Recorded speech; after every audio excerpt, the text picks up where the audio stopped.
চিটফাট কেলেঙ্কারি মামলায় তদন্ত করতে তৃণমূল নেতা মুকুল রায়কে ডাক দিল কেন্দ্রীয় তদন্তকারী সংস্থা। তাকে দিল্লিতে হাজিরা দেওয়ার কথা বলা হয়েছে, কিন্তু তিনি শারীরিকভাবে যথেষ্টই অসুস্থ, তাই তিনি যেতে পারবেন না। কিন্তু তার বাড়িতে এসে বা ফোনে তাকে জিজ্ঞাসাবাদ করে তদন্ত করতে চান। সেক্ষেত্রে তাদের সমস্ত রকমভাবে তদন্তে সহযোগিতা করতে প্রস্তুত জানালেন মুকুল পুত্র শুভ্রাংশু রায়। ব্যুরো রিপোর্ট, জাগো ভারত।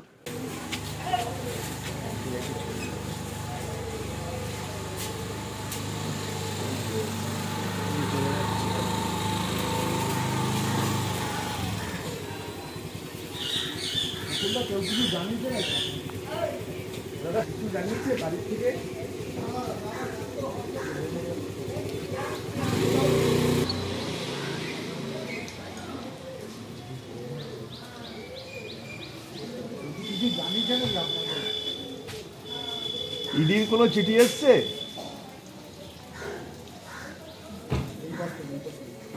বুঝতে পারছি।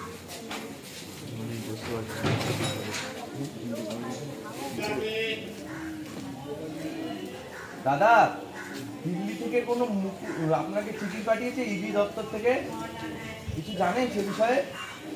এখন শরীর কেমন আছে আপনার? ঠিক আছে তো? ইডি চিঠি পিঠি পাঠিয়েছে? ডাক এসেছে কোথাও ইডি?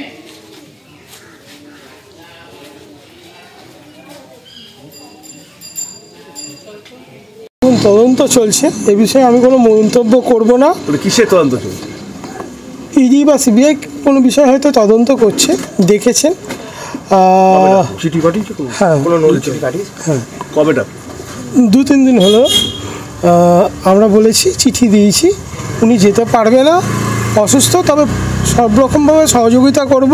যদি বাড়িতে আসতে চায় সেটাও ওয়েলকাম, যদি ফোনে কথা বলতে চায়, ভিডিও কনফারেন্সে হোক, যেখানে হোক, যেভাবে বলবে আমরা সহযোগিতা করব। কিন্তু আপনারা তো দেখলেন, বাইরে বেরিয়েছিল একবার, কি অবস্থা আছে আপনারা নিজেরাই তো দেখলেন। মেডিকেল গ্রাউন্ডে জানিয়েছেন এই কথা? মেডিকেল গ্রাউন্ড জানিস, অ্যাম্বুলেন্সে নিয়ে যাওয়ার কোনো ব্যবস্থা? এইটা একটু অবাস্তব প্রশ্ন হয়ে যাচ্ছে না? কেননা অ্যাম্বুলেন্স করে দিল্লি যাবে না? দিল্লি এখানে কলকাতার কোনো এসে যদি যেটা বলবে তারপর দেখা যাবে। মানে দিল্লির বদলে কলকাতা হলে কি সুবিধা হয়? যেমন এখন কলকাতায় যেতেই পারছে না, বাড়িতে এসে যদি কথা বলতে চাই আমরা সবসময় কোঅপারেট করি। সামনে লোকসভা নির্বাচন, তার আগে এইভাবে তলব, এটাকে কীভাবে দেখছেন? তদন্ত চলছে, এই বিষয়ে আমি আর কোনো কথাই বলবো না।